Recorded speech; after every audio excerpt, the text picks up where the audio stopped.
2,5 yoshli qizim bir kunda pampersdan chiqdi. Hali ham pampers taqadigan bolangiz bo'lsa, bu videoni oxirigacha ko'ring. O'shanba kuni farzandimga hech qanaqa pampers bermasdan bog'chaga jo'natdim. Bog'chapasi bilan kelishib oldik.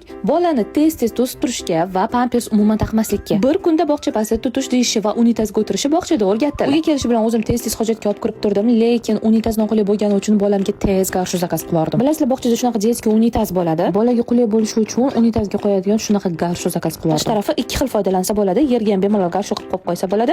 Unitazga ham qo'yib bersanglar, bolalar bemalol o'zi chiqib o'tira oladi. Sizga ham shunaqa garshu kerak bo'lsa, Mohishkamdan zakaz qilsanglar bo'ladi. Hamma uyingizga kerakli narsalarni ham aynan shu profildan topasiz. Xullas, pampersdan chiqayotgan paytingizda zapas ishtonli tursiklar qilib qo'yishinglar shart. Chunki yoz issiq, bolalar ko'p suv ichadi. Shu uchun erimni urmaydi demanglar, bolamni sevmaydi demanglar, zapas ishtonli olib yuringlar. Qayerga borsanglar ham. Pampersdan chiqayotgandan beri bolam 2 marta sep qo'ydi. Siz ko'chada tutush deganda unga hojatxona topib bera olmadik. Uyga chidab keldi. Uyga kelganda tualetga kirishga uspet qilmay sep qo'ydi. Ikkinchi marta детский площадкада o'ynayotganda yerga borishga vaqtini qizg'anib, o'yin qaron bo'lib, o'sha yerda sep qo'ydi. Bir hafta tinmay o'zingizlar qarab to'sib tursanglar, bir haftadan keyin o'zi bemalol borib garshuga o'tiradi, sizlarning yordamingizsiz. Kunduz umuman pampers taqmayman, har ehtimolga qarshi kechasiga pampers taqib qo'yaman, lekin kechasi ham sep qo'yayotgani yo'q. Sizlarning bolalaringiz necha yoshda qanaqa pampersdan chiqqan va yana qanaqa usullari bor pampersdan chiqarishni kommentariyaga yozib ketinglar, boshqalarga ham foydali bo'ladi. Agar video yoqqan bo'lsa, menga podpiska bo'lib, storieslarni kuzatib turinglar.